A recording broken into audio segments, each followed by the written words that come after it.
खबरें तफसील से। उत्तर प्रदेश के वज़ीर आला योगी आदित्यनाथ की तरफ से मुबीना लव जिहाद के खिलाफ कानून बनाने और इसमें मुलविस पाए जाने वाले अफराद का राम नाम सत्य किए जाने के बयान पर अखिल भारतीय अखाड़ा परिषद ने अपनी पूरी हिमायत का ऐलान किया। मुल्क के साधु संतों की नुमाइंदा तंजीम के सदर महंत नरेंद्र गिरी का कहना है कि योगी आदित्यनाथ का बयान काबिल सताइश है। उनका कहना है कि लव जिहाद के खिलाफ सख्त कानून बनाना बहुत ज़रूरी है। वहीं दूसरी जानिब लव जिहाद के खिलाफ कानून बनाने के सवाल पर कानूनदानों ने अपनी सख्त तशवीश का इजहार किया। कानूनदानों का कहना है कि लव जिहाद एक फ़र्जी इस्तिलाह है जो एक मखसूस फ़िरक़े को निशाना बनाने के लिए वज़ा की गई है। ऐसे में इसके खिलाफ कानून बनाने की बात करना खुद आईनी उसूलों की खिलाफ वर्जी है। ये एक डिफ़िकल्ट टास्क होगा गवर्नमेंट के सामने, लेकिन बहरहाल अब ये गवर्नमेंट जिस तरह के कानून बना रही है उसमें कोई चीज़ को आप इम्पॉसिबल नहीं कह सकते, क्योंकि ये हर जगह कानून को ही मिसयूज करके कुछ गैर कानूनी काम कर रहे हैं। ये एक सबसे बड़ा आप इंटरप्रिटेशन पाएंगे इनके एक्टिविटीज़ को जब आप गौर से गौर करें। हमारे प्रदेश के मुख्यमंत्री आदरणीय योगी आदित्यनाथ जी ने एक मंच के माध्यम से ये कहा है कि लव जिहाद जैसा खतरनाक खेल जो लोग खेल रहे हैं वो सुधर जाएं, अन्यथा उनका राम नाम सत्य होने वाला है। सभी संत महात्मा या सनातन परंपरा के मानने वाले सभी लोग, जितने भी हिंदू संप्रदाय के लोग हैं, सब ने यह इसका समर्थन किया है। अलीगढ़ मुस्लिम यूनिवर्सिटी की तलबा लीडर फरहान जुबैरी की गिरफ्तारी के लिए 2 टीमें तश्कील दी गई हैं। फरहान जुबैरी पर फ्रांस के खिलाफ एएमयू में निकले एहतजाजी मुजाहरे में मुतनाज़ा बयान देने का इल्ज़ाम है। ज़राए के मुताबिक उत्तर प्रदेश के वज़ीर आला योगी आदित्यनाथ ने भी गिरफ्तारी को लेकर सख्त अहकाम दिए हैं। सर्कल अफसर अनिल ने बताया कि फरहान की गिरफ्तारी के लिए 2 टीमें तश्कील देकर जगह जगह दबिश की जा रही है और जल्द ही उसको गिरफ्तार कर लिया जाएगा। थाना सिविल लाइन पर एएमयू के छात्र फरहान जुबैरी के विरुद्ध एक एफआईआर पंजीकृत की गई है। इसकी तलाश के लिए 2 टीमें लगाई गई हैं जो इसकी लोकेशन बराबर ट्रेस कर रही हैं। सर, आपकी लोकेशन कहाँ तक मिली है इसकी?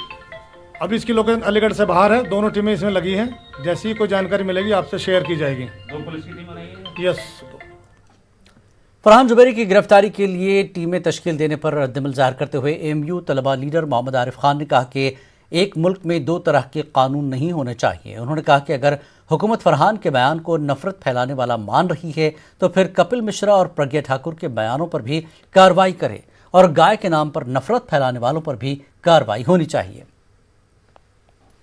देखिए, योगी सरकार गिरफ्तारी अगर फरहान जुबैरी की करेगी तो गिरफ्तारी करने के लिए उन्हें और भी शिकंजे कसने पड़ेंगे। जैसे कपिल मिश्रा का आपने दिल्ली दंगा देखा, उसके अलावा जिस तरह से उन्होंने स्पीच दी, उन्होंने हेड स्पीच दी। आपने देखा कि मॉब लिंचिंग के नाम पे, गाय के नाम पे मुसलमानों को किस तरह से कत्लेआम किया गया, जान छीन ली गई है गाय के नाम पर। और आज अगर हुजूर पाक सल्लल्लाहु अलैहि वसल्लम के ऊपर आप गुस्ताने भरा हरकत करेंगे और आज हम बयान भी नहीं दे सकते। अगर मैं बोलूँ तो गुनाह, आप बोलें तो सब कुछ सही। ये कहाँ का इंसाफ है? अगर योगी जी इंसाफ करना चाहते हैं तो इंसाफ बराबरी से करें, बराबर के पल्ले में रख के करें। ये ना कि एक तरफा इंसाफ करने की कोशिश करें। ये तो नाइंसाफ़ी हुई, ये इंसाफ नहीं है। अगर योगी जी उनकी गिरफ्तारी करते हैं तो ये सिर्फ तानाशाह हुकूमत की एक दिखावा होगा और एक तानाशाही जिस तरीके से हुकूमत कर रही है अब तक, उसी तरीके से एक कदम और बढ़ता हुआ नजर आएगा तानाशाही के लिए। मारूफ शायर मुनव्वर राना के खिलाफ लखनऊ के हजरतगंज कोतवाली में एफआईआर दर्ज कराई गई। एफआईआर दर्ज होने के बाद मुनव्वर राना ने कहा कि मैंने जो कुछ कहा है सच कहा है। मैं अपने बयानात से मुकरने वाला नहीं हूं, चाहे इसके लिए उन्हें जेल क्यों न जाना पड़े।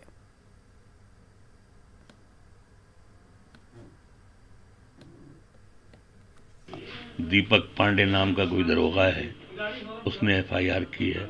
मैं किसी दीपक पांडे दरोगा को जानता ही नहीं हूँ, तो कौन है क्या है। और मैं ये जानता हूँ कि ये एक मामूली जो दरोगा फरोगा जो होते हैं, जो हाई स्कूल नकल करके पास करते हैं, रिश्वत दे के दरोगा बन जाते हैं, ये मुनव्वर राना के बयान पर अपना बयान दर्ज नहीं करा सकते हैं। इन हाथों ने और इस माथे ने 50 बरस माँ सरस्वती के कदमों में गुजारे हैं। इन हाथों ने इतने लेखकों और शायरों और कवियों की जूतियां सीधी की हैं कि जब हम कुछ बोलते हैं तो उसमें तो खुशबू आती है। और मैंने अगर जो फ्रांस पर जो बयान दिया था, वो कनाडा ने भी बाद में कहा कि कार्टून बनाना अच्छी चीज़ नहीं है। यही मैंने भी कहा था कि कार्टून बनाना अच्छी चीज़ नहीं है, किसी भी मजहब का मजाक उड़ाना अच्छी चीज़ नहीं है। हम इसको कंडम करते हैं और हमने कहा कि अगर उसने कार्टून बनाया तो बुरा किया। और द्रोणाचार्य को अपना अंगूठा काट कर देने वाला शागिर्द अगर द्रोणाचार्य को कत्ल करने पे आमादा हो जाए तो आप अंदाज़ा लगाइए कि द्रोणाचार्य ने कोई ऐसा जुर्म किया होगा कि एकलव्य पागल हो गया होगा। और पागलपन में आदमी कुछ भी कर सकता है। बड़ा सवाल ये है कि आपके बयान के बाद काफ़ी सियासत हुई है और कई जो शायर हैं वो भी आपके बयान पे अतला कर रहे हैं, उसको लेकर अभी भी बयान आपका वही रहेगा या कुछ बदल देंगे? देखिए, बयान न हमने बयान बदला ज़िंदगी में, न हमने सियासत में दल बदलू वाला काम किया। मैं जैसे ज़िंदगी मैंने गुजारी है 70 साल तक एक ईमानदार आदमी की हैसियत से, मैं वैसे ही। अब बाकी लोग भाई शायर हों, कवि हों, उनको सरकार से, सत्ता से चाहिए होता है कुछ न कुछ वजीफ़ा, कुर्सी, इनाम, वो करते रहें। हमारा तो मामला ये, हमने 30 बरस पहले कहा था कि अगर आदाब कर लेते तो मसनद मिल गई होती, अगर लहजा बदल लेते गवर्नर हो गए होते। हमारे पास जो कलम है वो सच लिखने के लिए है, पाजामे में नारा डालने के लिए नहीं है। हम सच लिखेंगे, समाज के किसी हिस्से को बुरा लगे। अच्छा, ख़ासतौर से हमारे यहाँ जो उत्तर प्रदेश में जो इस वक्त माहौल है, उन्हें हर बात बुरी लगती है। मैं कोई बयान दे दूँ अभी उनको बुरा लगेगा, ट्रोल करना शुरू कर देंगे। मैंने अवार्ड वापस किया था इखलाक के कत्ल के ऊपर, तो उस पर मालूम है मेरा मुंह काला करने के लिए घूम रहे हैं। मुझे धमकी दी जा रही है कि मार दिए जाएंगे। मुझे समझाया गया कि आप सिक्योरिटी ले लीजिए। मैंने कहा नहीं साहब, मैं इतना बुज़दिल नहीं हूँ कि किसी मुख्यमंत्री की तरह 41 कारें लेकर के साथ में चलूँ। मैं मुख्यमंत्री भी बन जाऊँगा तो अपनी ही कार पर बैठ के चलूँगा और शांत ज़िंदगी गुजारूँगा। जब मार देगा कोई तो मार दे। आगे सवाल ये कि जो एफआईआर दर्ज हुई है, इसको लेकर आगे रुख क्या रहेगा आपका? कोर्ट जाएंगे? नहीं, हमें मालूम नहीं क्या होना चाहिए। हमारे ऊपर कभी एफआईआर दर्ज नहीं हुई तो लेकिन ये है कि हम जेल जाना पसंद करेंगे, और यही नहीं, हम जेल में मरना भी पसंद करेंगे, ताकि कम से कम हिंदुस्तान को ये तो मालूम हो, कि दुनिया को ये तो मालूम हो कि हिंदुस्तान में सच बोलने वाले लोग अभी जिंदा हैं। बांग्लादेशी शहरियों के मुंबई पहुंचने के बाद उन्हें बोगस आधार कार्ड और पासपोर्ट मुहैया करने वाले एजेंट के गिरोह का पर्दाफाश मुंबई पुलिस ने किया है। पुलिस ने मुंबई के साकिनाका इलाके से एक एजेंट को गिरफ्तार किया। इस रैकेट के तार मालेगांव शहर से जुड़ रहे हैं। साकिनाका पुलिस ने साजिद अख्तर हैदर मुंशी को नासिक से गिरफ्तार किया। वो मालेगांव शहर का बाशिंदा है। पुलिस ने मालेगांव शहर के इसके घर की तलाशी ली, जिसमें कुछ अहम कागजात जब्त किए। चौंकाने वाली बात यह है कि जाली पासपोर्ट बनाने, आधार कार्ड बनाने के लिए एमआईएम के एमएलए मुफ्ती इस्माइल कासमी और साबिक एमएलए आसिफ शेख रशीद के लेटर पैड का इस्तेमाल किया गया। इस मामले की पुलिस जांच कर रही है। शहर के एमएलए और साबिक एमएलए ने इस बात से साफ इनकार किया है कि उन्होंने इस तरह के लेटर पैड दिए हैं। जाली लेटर पैड और जाली दस्तखत हो सकती है, इसलिए इसकी मुकम्मल जांच होनी चाहिए। एक तो है आधार कार्ड बनाने के लिए लेटर देना, और एक है आधार कार्ड के ऊपर उसको बना, उसकी बेस के ऊपर पासपोर्ट का बनना। हमने किसी को पासपोर्ट बनाने के लिए लेटर नहीं दिया। आधार कार्ड के लिए लेटर दिया जाता है मेरी ऑफिस से। किनको दिया गया, किनको नहीं दिया गया, ये तो इंक्वायरी और तहकीक करने के बाद मालूम होगा। लेकिन आज जो मुद्दा बम्बई में उठा है कि उनको पासपोर्ट बनाने के लिए हमने लेटर दिया है, ऐसा कोई लेटर हमारी ऑफिस से इशू नहीं किया गया है। पासपोर्ट बनाने के लिए जो लोग बोगस पासपोर्ट बनाने थे, ऐसे लोग जो मुंबई पुलिस ने अरेस्ट किया मुंबई में, और मैं वर्तमान पत्र के अंदर बातमी आई है कि मालेगांव के भी 1-2 लोगों को लेकर गए हैं।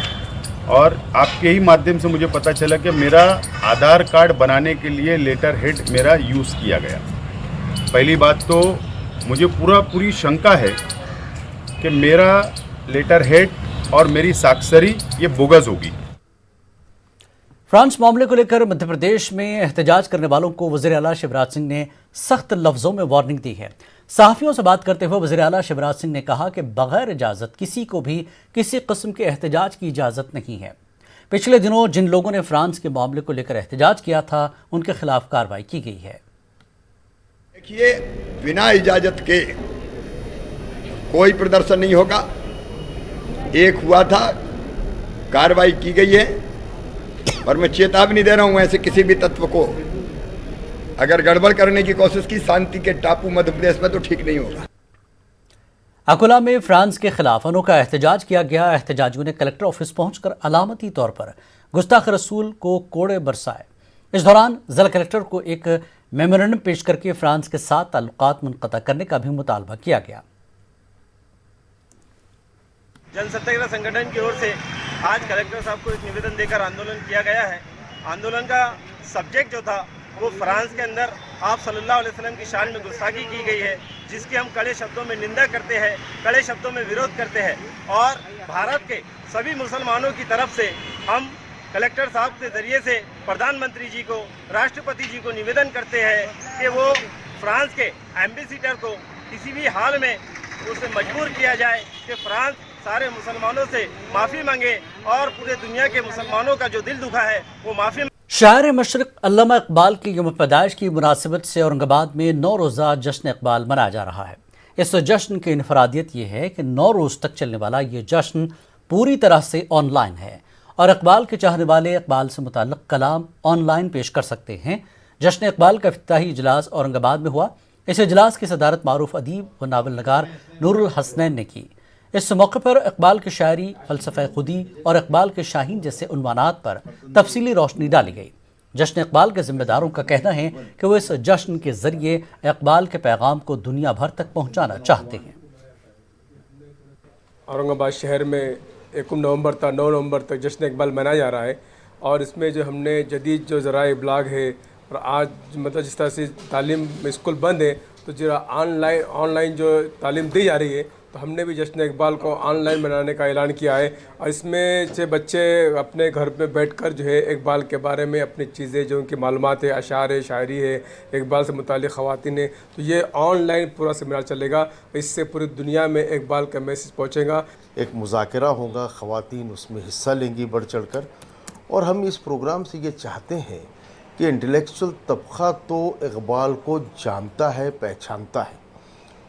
बच्चे स्कूलों में भी पढ़ते हैं, लेकिन वो तबक़ा जो इकबाल को नहीं जानता, उर्दू जानता है, वो इस जश्न में शामिल हो। पूरा हफ्ता जश्न इकबाल के नाम से यहाँ मनाया जा रहा है और शायद ये पहली बार हो रहा है, तो इसमें हम ख़वातीन क्यों पीछे रहे। अपने घर में अपने बच्चों को भी तरग़ीब देनी है, अपने मोहल्लों में छोटे छोटे उर्दू के लिए प्रोग्राम्स लेना है और अपने बच्चों की छोटी छोटी नज़में रिकॉर्ड करके हमको इस पेज पे वीडियो अपलोड करना है।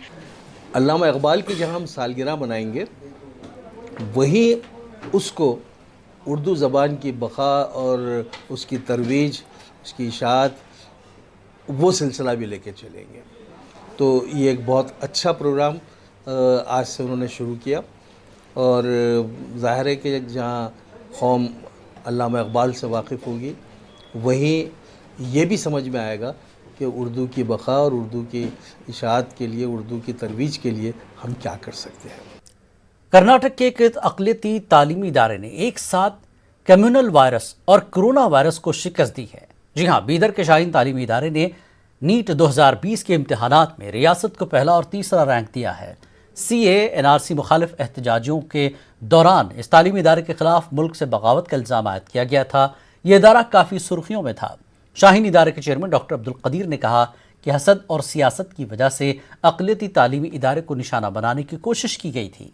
अब्दुल कदीर ने कहा कि एक तरफ ये संगीन इल्ज़ाम था, वज़र के शाहीन के प्राइमरी स्कूल के तलबा ने CA NRC पर ड्रामा पेश किया था। इसकी वजह से इदारे के चंद अफराद के खिलाफ सेडिशन का केस दर्ज किया गया था। ये जो तनाज़ा था इसके लिए जो सेडिशन केस शाहीन पे था वो बेबुनियाद था। लोग जानते थे और हम अपना टारगेट जो था स्टूडेंट्स वेलफेयर का, स्टूडेंट्स की भलाई का, वो हमारे सामने था और इस केस के कोई असरात हम हमारे प्यारे बच्चों पर, हमारे स्टूडेंट्स पर पढ़ने नहीं दिए। नीट एग्ज़ाम के रिज़ल्ट अनाउंस हुए हैं और उसमें मेरा ऑल इंडिया रैंक 9th आया है और कर्नाटका का फर्स्ट रैंक मैंने हासिल किया है। मेरा ऑल इंडिया में 85th रैंक है और स्टेट कर्नाटका में 3rd रैंक है नीट 2020 में। सबसे पहले मैं अल्लाह ताला का शुक्रगुज़ार हूँ जो कि मुझे इस मंजिल पर मेरा जो सपना था उसे सच किया है। यहाँ शाहीन में आने के बाद मेरा फ्री एडमिशन लिया गया जिसकी मदद से मुझे एक मोटिवेशन मिला कि मैं कर सकता हूँ। महाराष्ट्र में अब भी लॉकडाउन के कई ज़मीनी पाबंदियां बरकरार हैं, जिसकी वजह से बहुत से लोगों को बेरोजगारी के हालात का सामना करना पड़ रहा है। ख़ास तौर पर टेंट सप्लाई से मुताल्लिक अलग अलग कारोबार से जुड़े और शादी खाना मालिकान को मुश्किलात का सामना है। अपने मसाइल से हुकूमत को आगाह कराने के लिए आज नांदेड़ में एक अनोखा एहतजाजी मुजाहरा किया गया, जिसमें शादी तकरीबात के दौरान खदमात अंजाम देने वाले लोग शरीक हुए। इनमें टांगे वाले, बाजे वाले, जनरेटर और इसी तरह दीगर तमाम अफराद ने अपने अपने साजो सामान के साथ एहतजाज किया। सरकार से मांग की है कि हमें 500 लोगों की परमिशन मिलना चाहिए, जिसकी वजह से हमारा व्यवसाय चल सके। 50 लोगों में हमारा व्यवसाय नहीं चल रहा है। उसमें हमारे दुकान का किराया क्या, हमारा लेबर का एक लेबर का पेमेंट नहीं कर रहा। जिसके पास 10 लोग काम पे थे वो 9 लोग को निकाल के एक ही रखे, डेली बेस पे ला के काम करा रहे, जिसके वजह से जो परिवार है ना आज बेरोजगार हो गए। जो 9 लोग बेरोजगार हो गए, जिसके घर नहीं चल रहे। केटरर्स के बच्चे जो है तो आज रोज आके घर पे खाना नहीं है बोल रहे, रोज पैसे मांग रहे। आज कुल हिंद खैमा फरोश फलाही तंजीम के रियासती सदर जनाब दड़ू सेठ पुरोहित के अंडर आज पूरे महाराष्ट्र में धरने आंदोलन हर कलेक्टर ऑफिस के सामने हुआ है। और महाराष्ट्र के पूरे अजला में ये एक अच्छे अंदाज में हमने शांति के साथ में रखा है हमारा कहना प्रशासन शासन के पास में। और हम ये चाहते हैं कि हमारे पास में 500 लोगों की जो कैपेसिटी है वो हॉल को पूरे 100% परमिशन मिले। और 500, 250 का तो छोड़ दीजिए, आज हमारी ये हालत हो गई है कि हमें चाहे बगैर कोई शर्त के, कोई बगैर अट के हमारे को परमिशन मिलनी चाहिए। ये हमारी प्रमुख मांगनी है। कोरोना वबा और लॉकडाउन के दौरान मुकम्मल तौर पर कारोबार बंद रखने वाले बैंड बाजे और शादी ब्याह तकरीब से जुड़े व्यापारी, फनकार, फोटोग्राफर आज भी अपने कारोबार से महरूम है, क्योंकि हुकूमत ने शादी ब्याह तकरीबात की मशरूत इजाज़त दे रखी है। ऐसे में हज़ारों अफराद जो रोज़गार से महरूम हो चुके हैं। औरंगाबाद में बैंड बाजे और शादी ब्याह से जुड़े व्यापारियों ने ज़िला कलेक्टर ऑफिस के रूबरू अलामती एहतजाजी धरना दिया। ये लोग अपने बैंड बाजे और इंस्ट्रूमेंट के साथ जमा हुए। इनका कहना है कि रोज़गार नहीं होने की वजह से इन लोगों पर भूखमरी को नौबत आ गई है। शिवसेना के MLA प्रदीप जायसवाल का कहना है कि वो इस सिलसिले में वज़ीर आला से नुमाइंदगी करके सैकड़ों फनकारों के मसाइल हल करने की कोशिश करेंगे। बंगाल में लोकल ट्रेन सर्विस शुरू किए जाने का मुतालबा जोर पकड़ता जा रहा है। जमात इस्लामी हिंद की बंगाल शाख अमीर जमात मौलाना अब्दुल रफ़ीक ने रियासत में कोरोना मरीजों की तादाद में हो रहे इजाफे के लिए भीड़ पर काबू पाने की ज़रूरत पर जोर देते हुए कहा कि लोकल ट्रेन सर्विस बंद होने की वजह से लोग बसों में सफ़र कर रहे हैं, जिसमें मुसाफिरों की भीड़ हो रही है। हुकूमत बसों में होने वाली भीड़ को नज़रअंदाज कर रही है। अमीर जमात ने हुकूमत से ट्रेन सर्विस शुरू करने और अस्पतालों में इलाज की सहूलियात को बेहतर बनाने का मुतालबा किया। सब लोग हुए इसके बारे में भी किया जाए। और एक मशवरा भी रहेगा कि अभी बसेस में बहुत भीड़ भाड़ होकर आ रहे हैं, वो भी एक ये रहेगा। जो ट्रांसपोर्टेशन है उस सिलसिले में हुकूमत और ज़्यादा कंसर्न हो, ट्रांसपोर्टेशन में लोग भीड़ ज़्यादा ना हो, बसेस बढ़ाया जाए और ट्रेन भी चालू करने की कोशिश किया जाए, ताकि उतना ज़्यादा जो ज़िला से जो लोग आ रहे हैं, भीड़ में आ रहे हैं, कलकत्ता में पूरा दिन रह रहे हैं, फिर यहाँ से वापस जा रहे हैं, उसको कंट्रोल करना चाहिए। हैदराबाद कर्नाटक मुस्लिम पटेल मंच कौमी यकजहती और फ़िरक़ावाराना हम आहंगी की मिसाल पेश कर रहा है। मुस्लिम पटेल मंच के जिम्मेदारान ने ज़िला गुलबर्गा के एक देहात कंदनूर में मंदिर में बैठकर गैर मुस्लिमों में इमदाद तकसीम की। माह रबीउल अव्वल और जश्न ईद मिलादुन्नबी सल्लल्लाहु अलैहि वसल्लम की मुनासिबत से हैदराबाद कर्नाटक मुस्लिम पटेल मंच ये इमदादी काम कर रहा है। यहाँ ये बात काबिल ज़िक्र है कि गुज़श्ता महीने हुई तूफ़ानी बारिश से भीमा नदी के किनारे आबाद देहात सबसे ज़्यादा मुतासर हुए। ये और जो आप सल्लल्लाहु अलैहि वसल्लम को पसंदीदा अमल था, आप सल्लल्लाहु अलैहि वसल्लम लोगों को खिला पिला कर खुश होते थे, और आप सल्लम जो है ना सारे आलम के लिए थे, सिर्फ मुसलमानों के लिए, मुस्लिमीन के लिए नहीं थे, सारे आलम के लिए थे। इसीलिए हम लोग अल्हम्दुलिल्लाह ये काम करने निकले हैं। इसमें कोई रियाकारी या दिखावा या कोई बड़ापन ऐसा कोई इंटेंशन नहीं है। अल्हम्दुलिल्लाह सिर्फ और सिर्फ अल्लाह को राज़ी करना है। यहाँ पर पटेल मंच की तरफ से हमने दे दिया है। और एक बात मैं ये कहना चाहता हूँ कि पटेल मंच 5-6 सालों से यही काम बहुत अच्छे तरीके से करता आ रहा है और इंशाल्लाह दिवाली पर दिए हर घर की रौनक बनते हैं, लेकिन इन दियों को बनाने वाले हाथ आज भी बुनियादी सहूलियात के साथ गुर्बत के शिकार हैं। अलीगढ़ के मोहल्ला भोजपुरा के रहने वाली खुर्शीद बेगम बच्चों के साथ छोड़ जाने के बाद अब अपने शौहर के साथ ज़िंदगी की गुजर बसर कर रही हैं। 2 वक्त की रोटी के लिए वो दिवाली पर दिए बनाने का काम भी कर रही हैं।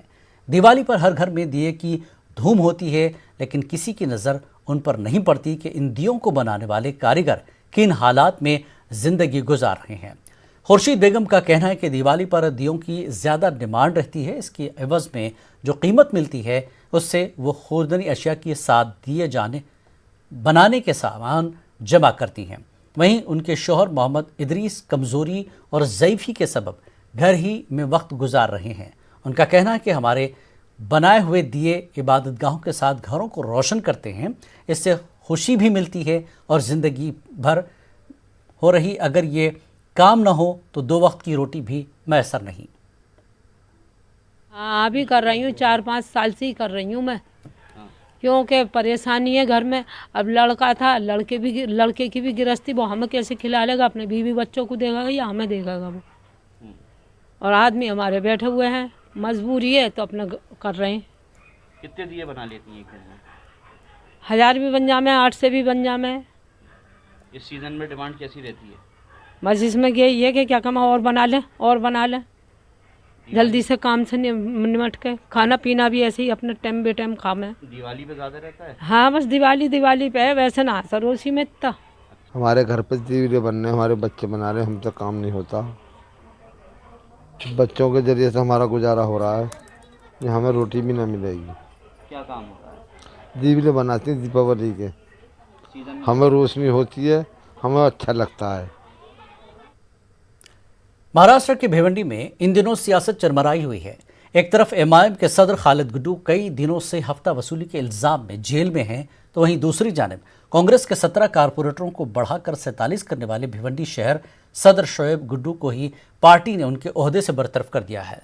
ऐसे में एनसीपी ने कारकुनों की एक मीटिंग तलब की। मीटिंग में पार्टी के सीनियर लीडर व काबीना वजीर जितेंद्र ओहाड़ ने शिरकत की, लेकिन कुर्सियां खाली देख ओहाड़ नाराज हुए और कारकुनों को पार्टी को मजबूत करने के लिए आवाम के दरमियान जाकर उनके मसाइल सुनने व हल करने की तलकीन की।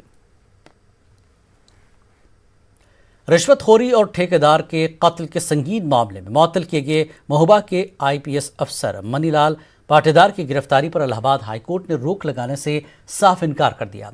आईपीएस मनीलाल पाटीदार ने इलाहाबाद हाईकोर्ट में अर्जी दाखिल करके अपने खिलाफ दर्ज एफआईआर को रद्द करने और गिरफ्तारी पर रोक लगाने की दरख्वास्त की थी। हाईकोर्ट के चीफ जस्टिस गोविंद माथुर और जस्टिस सिद्धार्थ वर्मा की बेंच ने मनीलाल पाटीदार की अर्जी को खारिज कर दिया है। सितंबर के महीने में जो महोबा के एसपी थे मणिलाल पाटीदार, उनके खिलाफ एक एप्लीकेशन पड़ी थी, जिसमें वहाँ के एक खनन विभाग के ठेकेदार जो कि इंद्रमणि तिवारी थे, उन्होंने इंद्रदेव तिवारी उन्होंने एक एप्लीकेशन दी थी कि इनकी तरफ से 6 लाख रुपए की रंगदारी मांगी जा रही है और उनको पैसा न देने पर जो प्रताड़ित किया जा रहा है, जिसमें जो एसपी थे उनकी विभागीय जाँच की जा रही थी। इसी खास बात इंडिया में फिलहाल इतनी मज़ीद ताज़ा खबरों के लिए आप लॉगिन कर सकते हैं हमारी वेबसाइट news18urdu.com पर। आदाब।